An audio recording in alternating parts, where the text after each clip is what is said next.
Welcome to JWL Sports, where we review all the best sports clips from around the world. If this is your first time checking out a video, please do consider subscribing. We are building an amazing community here, and I would absolutely love to see you part of it. You're probably wondering, why should I watch over here instead of anywhere else? And that's because over there, they really do not care what you have to say.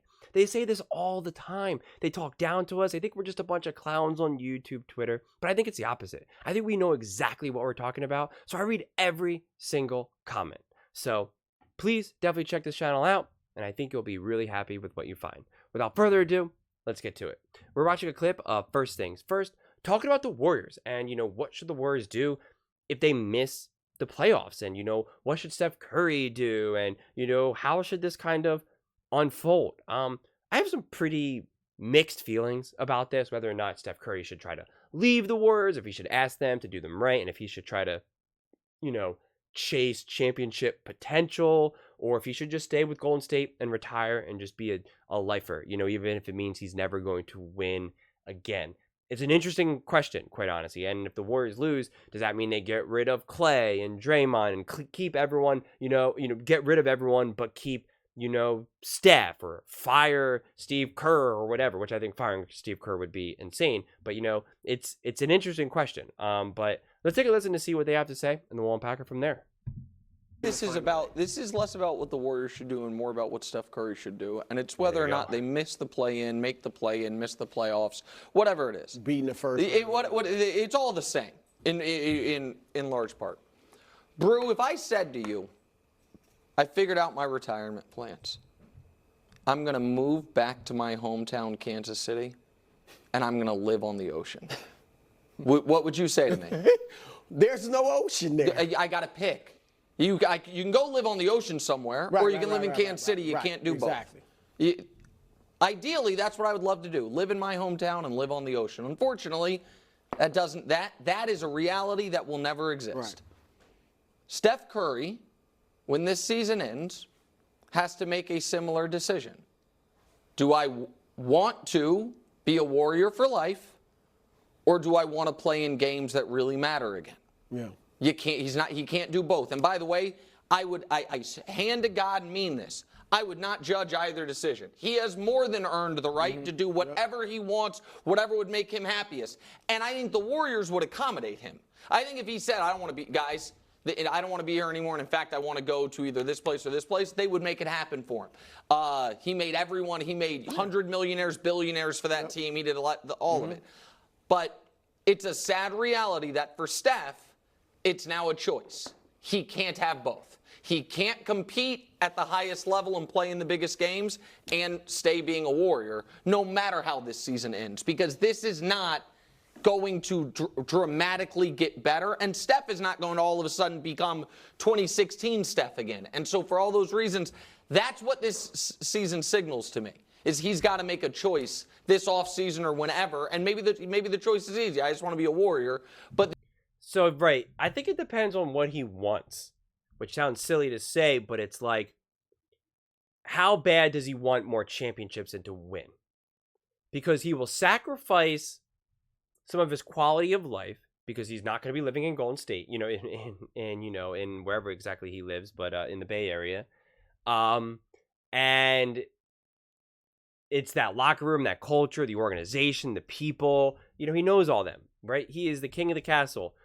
If he gets sent to a team like, right, listen, I'm going to make up teams here, that are realistic, because I don't think he's going to go to Boston or, or the Lakers or something like that. But like, let's say he goes to, like, I think the Sixers would actually be, like the Sixers are one of those interesting teams, or maybe even New York, where they have an instant chance now at winning a championship, but it's not like, oh, you're just jumping on the back of someone else, because these are organizations that haven't won in like decades. So it's like kind of a safe bet. Not to mention that if you do win there, it's like you're getting a statue, right? If he goes and wins in Philly, within a couple of years, there's going to be a statue of Steph. Like there just will be. It'll be like, it'll just be insane. So, and same thing with New York, I would assume. So that's why you just kind of pick those two teams.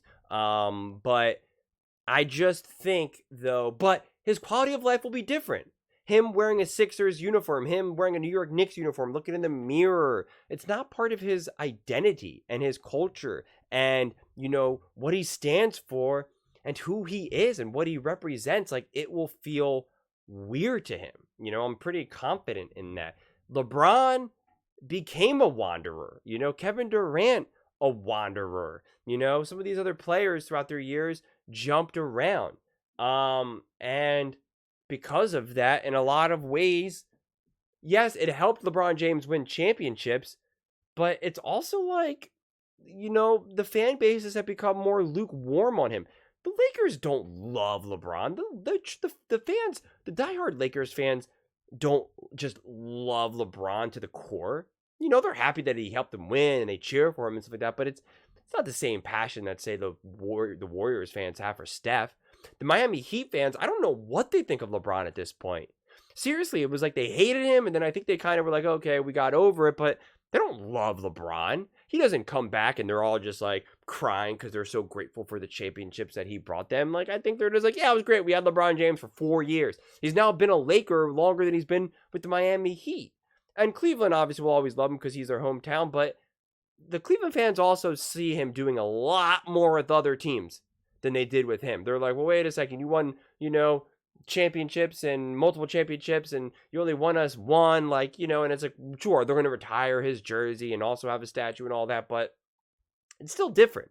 It still lands differently. The Lakers fans and Kobe Bryant, it's just, worship. Steph Curry and the Golden State Warriors fans, it's worship. One of the more recent examples that you can talk about someone who is so next level, that was so great, that then did go to another team where it wasn't necessarily embedded into his identity in a weird way, I feel like is Shaq, which is interesting considering he started with Orlando, then went to LA, and then went to, a couple other teams, but then, won with Miami. I'm just not so sure. Like, it's just interesting how sometimes those transitions can land, right? Like, the Lakers fans are die-hard Shaq fans. Miami, probably not so much, not exactly. And I'm not really sure at this point how Orlando feels about Shaq. It probably depends on, how old of a fan, you really are, and whether or not you actually watched him play, or, you were too little to watch him play. And so it's just an interesting, I think the question is like, what does it do for Steph Curry's brand? If he wins another championship with, another team, let's say he goes to the Minnesota Timberwolves and wins a championship with them, what does that do for him? I honestly don't know. I really, really don't.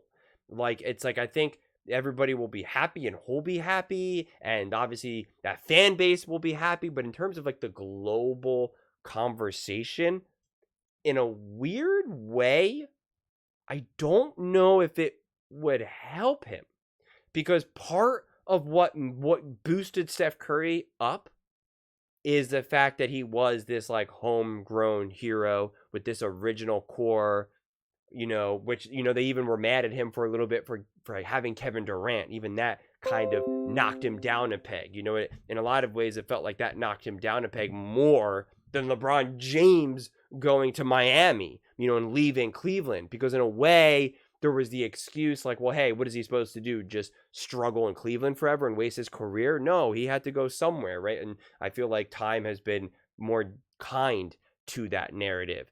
And with Steph, I'm just not so sure what the narrative becomes. I really don't. Then Steph Curry in relevant basketball games is over, and that, as a basketball fan, would make me a little sad. No, I agree. I mean, you're right with that. I was going to say, and I've said in the past, whatever he wants to do. Yep. If he is fine playing in Golden State, games don't mean much. And seeing the way he reacted last night, again, it sparks the thought, man, he still wants to win. Yeah. He might not be quite as good as he was 5 years ago. Still top 10 guy. Yeah, still a very good player and who can win championships. And so if he wants to stay with the Warriors, I agree. I've said it many times, the dynasty's over. All right, the run is over, and a lot of great players in like this. Some even worse. I mean, they're just not even playing at a high level anymore. So this wouldn't be unusual for him to play out his string in Golden State and all that. But some things they can do. Chris Paul's contract's non-guaranteed. Try to trade it if you can and get something for him. But if you can't, just let him go. Clay, I know it's going to be tough, but I think you got to part ways with Clay. And maybe if you can bring him back on a tiny deal, sure. But I wouldn't pay him. I would try, and you mentioned Draymond. Yes, Draymond's a very good player still. And he's critical to their success, whatever level of success they have now. But I'd be willing to trade him now. And I don't know what teams, because I don't think he'd be as good anywhere else. Unless LeBron throws him a life raft, he's not going to have a huge market. Yeah, the Warriors don't play. Also, they don't play the same style they did in the past. So Draymond, all the things he could do are not quite like him handling the ball. Steph handles it a lot. That is such a lie. He will absolutely have a market. Draymond Green is an elite player, a great player, championship pedigree, and will help any team. Any team that Draymond Green is on will be a better team. So that's BS. A lot more than he used to. So I think they could start all over. Like what about calling Phoenix? If Phoenix goes out in the first round or doesn't make the playoffs altogether, do you think they definitely got to keep Kevin Durant? Oh, I don't think the Warriors could get Kevin Durant. I would with the Suns, we already got Booker, we got Beal. Beal's hurt too much, but would they maybe say Draymond and Wiggins or something like that? I'm just saying, like, I don't think these are the types Durant of things you try to. Steph and Durant.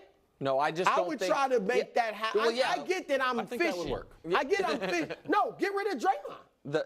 I don't know how good the Warriors are without Draymond. That's what I got. They're different now. Draymond used to handle the ball and be the playmaker. He's not quite that. I just don't think those guys. They might not want. I get that. I just don't. But I'm looking for all these things. I understand. There are things they can do around the margins. There is not, to me. I'm not criticizing the Warriors front office. They won 4 titles, but they missed on some very high draft picks. You know what I mean? They would really obviously love the Wiseman pick back. I would argue the Moody pick hasn't worked out. Kuminga, when you draft Kuminga, and he's the youngest player in the draft, or second youngest to Moody, you know that's going to be a very long runway. It's working out where it looks like it's working out, but it's just the timeline is maybe askew. There's just a lot of things where, and that's why, and the reason that I am so pessimistic, Wilds, about Draymond changing it all is not just the podcast, where he treated this as something less important than talking about Haywood Highsmith, but more important than talking about Tari Eason, which I know we will.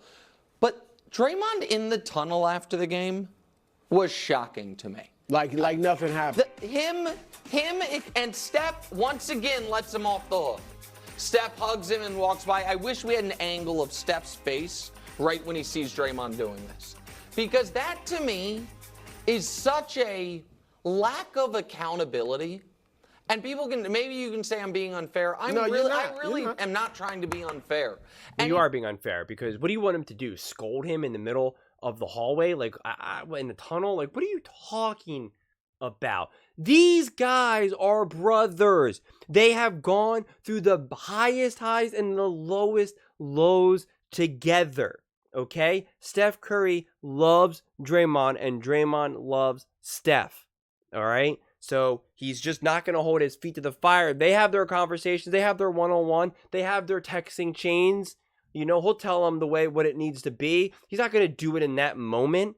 Steph Curry is a really good, genuine person, and he tries to be his best, right? He tries to be a prototypical good Christian guy, you know, put his best foot forward and all of those types of things. So yes, in that moment, you know, when he just won and he's all fired up and he sees his boy Draymond, even though he's upset with him, yeah, he's still going to give him a hug, do the, you know, sleep thing or whatever. But then afterwards, he'll probably have a talk with him or be like, yo, man, like, come on. Or he's already said it and he just accepts who Draymond is, and he realizes that it's out of his control and there's nothing that he has any influence over it, because it's true. What do you want Steph to do? Steph's not his daddy. So it's just, you're going to hold Steph Curry's feet to the fire? That's just insane. I mean, that really is. That's just absurd. You know, it really, really is. But those are just my thoughts. I would absolutely love to hear yours. What do you think the Warriors should do? What do you think Steph should do if he misses the playoffs or just doesn't have a really competitive playoff season, year, I guess, however we want to phrase it, playoff run, you know, this season? Let me know in the comments below. As I said, I read every single comment. So whether you agree with me or disagree with me, let's get in some discussions. Let's get into some fights. But ultimately, let's just have some fun. And please do consider subscribing. We are building an amazing community here, and I would absolutely love to see you part of it. I want to build something that we all genuinely feel connected to, something that we're really excited to be part of, and I think we're well on our way to doing it. And please don't forget to give this video a thumbs up, as it really does help with the visibility and the algorithm. And if you're watching this video, there's plenty of other videos. That means I posted a whole bunch of other videos today. I literally post 4, 5, 6, 7, 8 videos a day. So I'm sure there is another video that you would absolutely enjoy. Look around. I do all different shows, whether it's First Things First, First Take, The Herd, Undisputed. I do them all. And if there's any shows that you want me to do, let me know in the comments below. Thank you so much, and see you next time.